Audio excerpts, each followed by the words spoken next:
So here's the progress plans at Heathcote High. The aquariums have developed really nicely since I was here last. This aquarium's all set up ready for a Murray cod.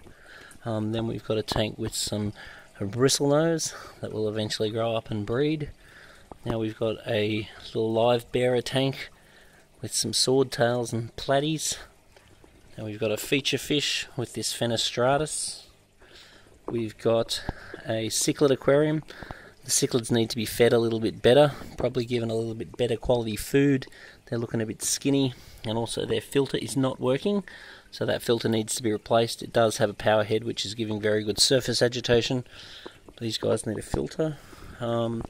This is going to be set up for some crabs, and that's basically ready for some yabbies.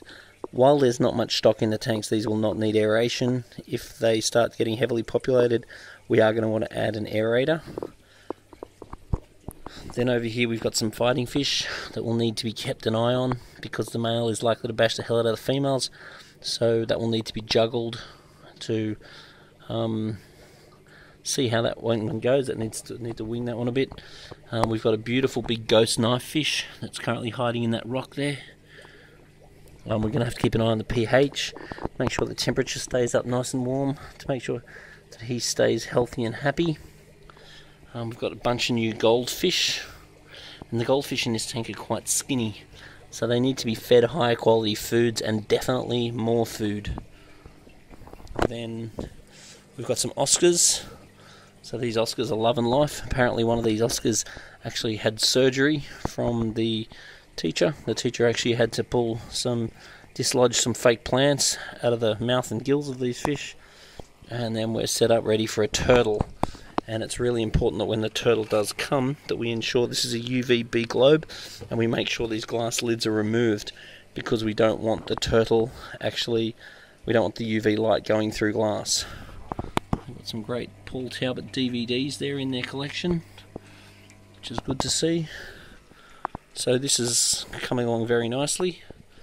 Compared to last time I was here, it's really looking quite vibrant and developing well.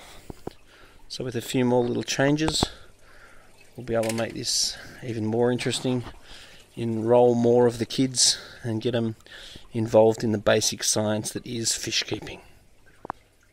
So if your school is interested in getting involved in most of this stuff hasn't cost them a great deal. A lot of these tanks have been donated, so you can put information in your newsletters saying, hey look, if you've got a fish tank, our science department could do with it, and you'll be amazed how many arrive. So some of the fish are donated. I've donated plenty of DVDs and time and looked after them with their little marine endeavours here. But it's really starting to come together. It's starting to look pretty cool. Anyway, put a little note down the bottom and let us know what you think of this very hands-on education that they're offering.